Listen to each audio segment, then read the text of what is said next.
Hi, it's Rebecca Ednie from eclecticendeavors.blogspot.com. Today we're going to be making a surprise shaker card. So to start with, you're going to need some acetate. You're going to need a piece of white cardstock cut into a card base and also two separate pieces of 4¼ by 5½.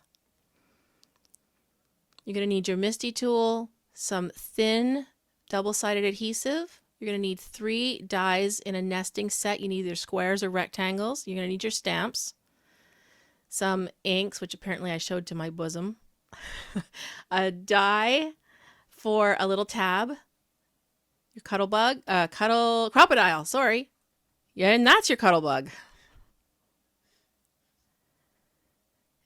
So now we're going to get to stamping. We're going to actually need to stamp the front of the card base, and also your 2 other panels.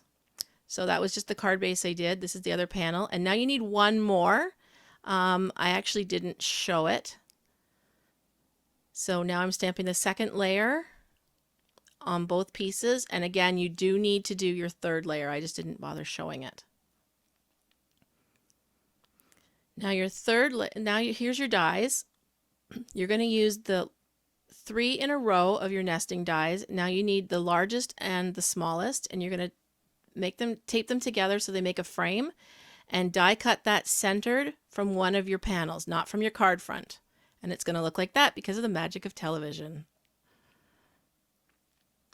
Okay, so now you're also going to use those 2 frame dies, and you're going to cut a piece of fun foam, which I did ahead of time to save time. And you set that aside for now. Now you need the largest die only, and you're going to cut that from acetate, which I also did ahead of time.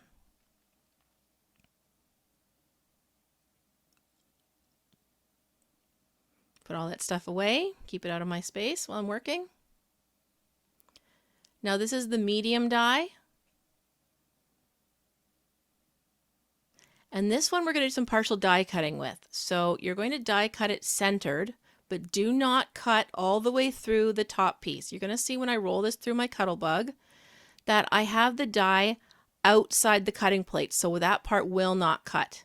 If you have a die that actually works for this size, then you can go ahead and use that. I'll put the measurements up on the screen.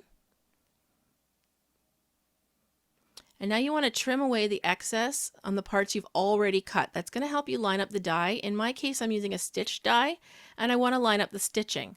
So now you're going to move your die towards the top, as far towards the top as you can. And as I said, I've lined up the stitching so that I don't get one giant stitch in one place because it's too close together. So I've lined it all up perfectly, and now I'm only going to cut the top part, not the bottom. See how the bottom is sticking out? So that's partial die cutting. This is going to give me a longer panel than I would have had otherwise just using that die the way it is. So now we're going to do some stamping on the panel we just cut. I started out with that sentiment, and now I'm adding lots of little stars in a whole bunch of pastel colors.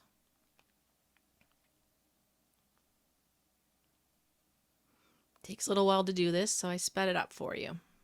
I'm sure you can figure out how to stamp some little stars if you're making the same card as I am. I use some Altenew inks, basically the softest one in each set. I'll list them at the end. Okay, so now we're back with the card base. And this frame is going to become the shaker window, and I want to know approximately where I need to stamp so I don't stamp things too far out. And I can balance them nicely within the space that I have. This is going to be hidden at the end. So keep that in mind. Your frame is going to cover up the stamping on the outside. So the outside edges don't have to be perfect, but you don't want them to go over onto the outside edges as well beyond the frame. So I'm going to start with some balloons. Again, I sped this up because you all know how to stamp. And again, I was using the same colors as I used for the little stars on the front. Some of these needed to be stamped twice, which is why I'm using my MISTI. Sometimes with a solid stamp like this, it really helps to be able to stamp it twice if you don't get perfect ink coverage. That one seemed to be okay. But at least a couple of them need to be stamped again. I think that one's one of them, yep. So just arrange the balloons wherever you would like them to be. Obviously, if you were changing this and you were saying it's a girl or it's a boy, you could have balloons all appropriately colored for a boy or a girl. And now you want to put your sentiment down at the bottom. Of course, you don't have to do that, but I wanted to do that so that when the shaker goodies are inside the shaker part, then they're going to cover that up and the person has to shake it to see what it says. I think that's even more of a fun surprise than just removing the front panel. So now I'm masking off some areas that I don't want to have those balloon strings touching. I actually made this card once to try it out and I got balloon strings past the edges. So I'm sure somebody who saw that would be wondering what on earth is there strange lines on the outside of that frame. So that's why I'm warning you to make sure you mask things off. So just keep adding your balloon strings here.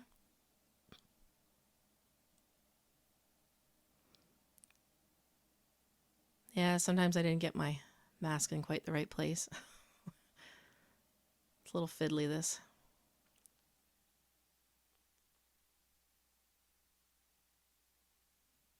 All right, so just stamp this inner portion however you like. Again, trying not to go beyond where the frame is going to go.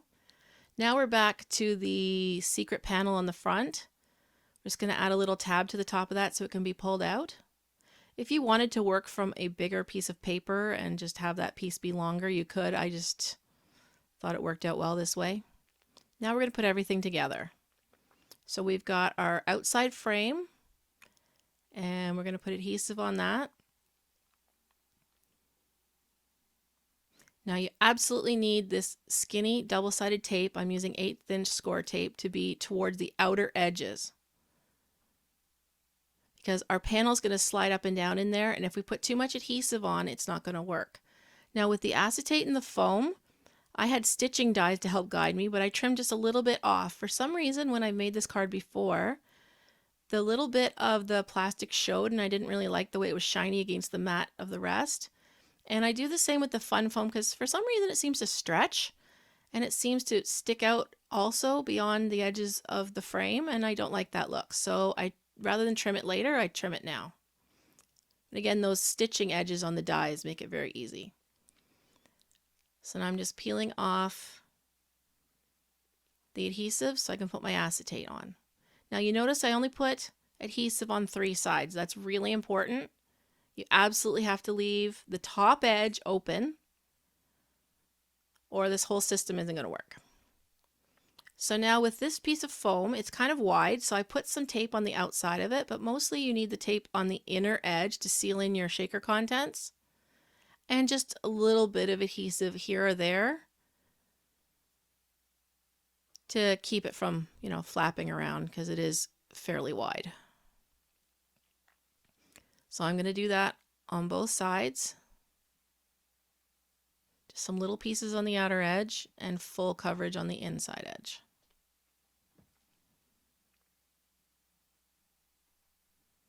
I have to tell you guys, I just caught my little 5-year-old saying a bad word. And when I asked him what he'd said and he told me, it was all I could do to keep from busting out laughing because he said it so funny. I won't tell you what the word is because I don't say that word either. My middle son probably taught it to him. Oh dear, what can you do, right? Okay, so this part's really boring, but unfortunately, adhesive has to go on and adhesive paper bits have to be picked off. It's very thrilling. If you have a faster way to do it, do tell me. I would love to know. I don't think there is one though. Liquid glue is a little faster, but then it can ooze out into your shaker area and make all your sequins stick and leave blubs on your acetate, so that's not good either. So here I was going to put that down, and then I realized I actually prefer to do it flipped over.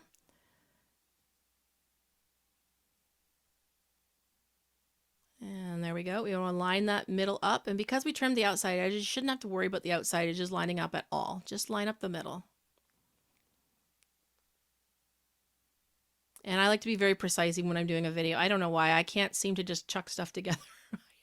There was some eraser bits stuck to that acetate. I'll take care of that later. Okay, so pack all your sequins in there. I already had a nice little mix of pastels and white. A few beads thrown in, a few stars, and a few hearts. More picking off adhesive, and you want to center that, making sure that your stamping lines up. And we're almost done. So now lift up. There should be a gap now between your paper and your acetate. And you should be able to slide that right in. It is a little stiff the first couple times going in, and you do have to pull up that little bottom piece to get it in there. But it should line up perfectly because of the way we die cut it. And there we are, ta-da! Now I put a little piece of ribbon on that tab. And you notice the shaker contents go to the bottom, covering up that sentiment. Thanks for watching. I hope you really like this card, and I hope you'll subscribe to my YouTube channel and come by my blog. Thanks!